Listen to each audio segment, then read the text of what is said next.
दोस्तों एक दौर हुआ करता था जब हमारे देश में मंत्रियों के इस्तीफे होते थे। एक दौर हुआ करता था जब रेल मंत्रालय की तरफ से, रेल मंत्री की तरफ से अगर लगातार चूक की खबरें आ रही हैं, लगातार एक्सीडेंट्स हो रहे हैं, हादसे हो रहे हैं, तो रेल मंत्री से इस्तीफा मांग लिया जाता था।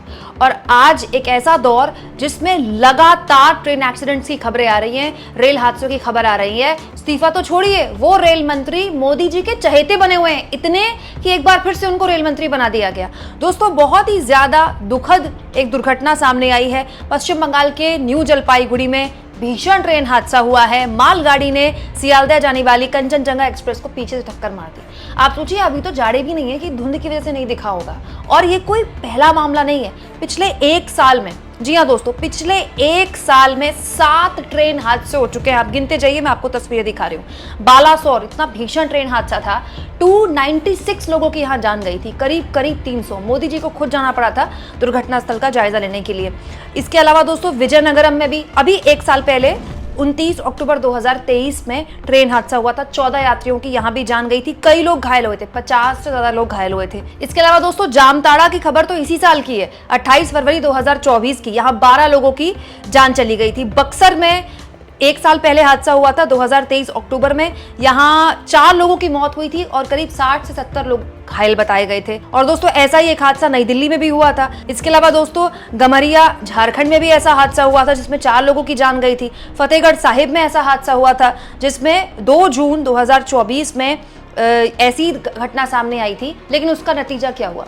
रेल मंत्री एक ट्वीट करते हैं, फिर अश्विनी वैष्णव दुर्घटना स्थल में जाते हैं, फोटो वगैरह खिंचवाते हैं और 1-2 ट्वीट और किए जाते हैं और उसके बाद कहानी खत्म हो जाती है। मतलब आप सोचिए, एक ऐसे रेल मंत्री जिन पर लगातार लोग, विपक्ष के लोग, तमाम लोग ये कह रहे हैं कि इनसे निकम्मा रेल मंत्री कोई हो नहीं सकता, उनको मोदी जी ने दोबारा रेल मंत्रालय दिया है, जिनके रेल मंत्रालय पर लगातार सवाल खड़े हो रहे थे, उसके बावजूद फिर से उनको रेल मंत्रालय दे दिया गया। अब सोशल मीडिया में दोस्तों रेल मंत्री अश्विनी वैष्णव का कुछ वक्त पुराना एक और वीडियो वायरल हो रहा है जिसमें वो बड़ी होशियारी से, कॉन्फिडेंस से बता रहे हैं 2 डमी ट्रेन हाथ में लेकर कि देखिए अब हमारे पास कवच टेक्नोलॉजी आ गई है जिसमें 2 ट्रेनें आपस में टकराएंगी ही नहीं। जैसे एक ट्रेन को पता चलेगा ना कि दूसरी ट्रेन टकराने वाली है तो तुरंत ब्रेक अपने आप लग जाएंगे और इससे जो है यात्रियों की बड़ी सुरक्षा हो जाएगी। ये कवच वाली वीडियो देख कर कई ट्रेन दुर्घटनाएं हो गई दोस्तों। ये जो वीडियो अश्विनी वैष्णव ने खुद शेयर की थी ना सोशल मीडिया में, आज यूथ कांग्रेस के अध्यक्ष श्रीनिवास देवी ने भी शेयर की है। इस वीडियो के बाद कई दुर्घटनाएं हो गई इसी वजह से, टक्कर की वजह से। पता नहीं कौन सी टेक्नोलॉजी है जो अश्विनी वैष्णव के हाथों तक पहुंची हुई है लेकिन जमीन पर रेल मंत्रालय पहुंचा नहीं पाया है।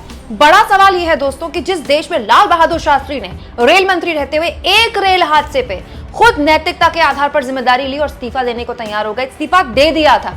नीतीश कुमार जब रेल मंत्री थे उन्होंने खुद कहा था कि ये उनकी नैतिकता के आधार पर हर हाल जिम्मेदारी बनती है क्योंकि वो रेल मंत्री है, उन्होंने इस्तीफा दे दिया था।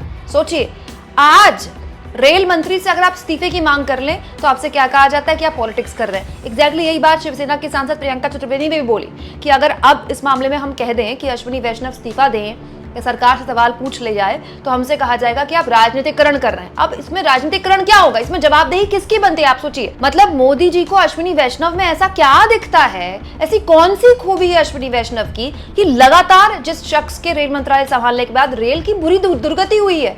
आप किसी भी शताब्दी में चले जाइए दोस्तों, वहां का बेसिक इंफ्रास्ट्रक्चर पहले से खराब हुआ है। सोशल मीडिया में ऐसे रोज वीडियो वायरल होती है जहां जनरल बोगीज का तो इतना बुरा हाल है, भीड़ का इतना बुरा हाल है कि कई बार ऐसी वीडियोस आ जाती हैं कि जो AC 3rd या AC 2nd है वहां तक आम यात्री घुस जाते हैं। इन यात्रियों की क्या गलती है? सप्लाई डिमांड इतनी भीषण संकट से गुजर रही है, लोग ज्यादा हैं, आज भी आम आदमी की सवारी ट्रेन ही है लेकिन ट्रेन कम है और उसके अलावा जो बेसिक इंफ्रास्ट्रक्चर है ट्रेन का, उस पर भी सरकार का जीरो निवेश होता है। बड़ा सवाल यह है दोस्तों कि मोदी जी तो वंदे भारत को हरी झंडी दिखाने में पिछले कुछ सालों में काफी व्यस्त रहे, लेकिन रेल मंत्री के पास तो काफी टाइम था ना। जब हरी झंडी दिखाने का काम मोदी जी कर रहे हैं तो बेसिक इंफ्रास्ट्रक्चर दुरुस्त करने की जिम्मेदारी तो कम से कम अश्विनी वैष्णव ले सकते हैं। दोस्तों आप इस मुद्दे पर क्या सोचते हैं? कमेंट बॉक्स में जरूर लिखें और जितना हो सके चैनल को शेयर करें, सब्सक्राइब करें और थैंक्स फॉर ज्वाइन के ऑप्शन से अगर आप चाहें तो कुछ आर्थिक मदद भी चैनल की जरूर करें।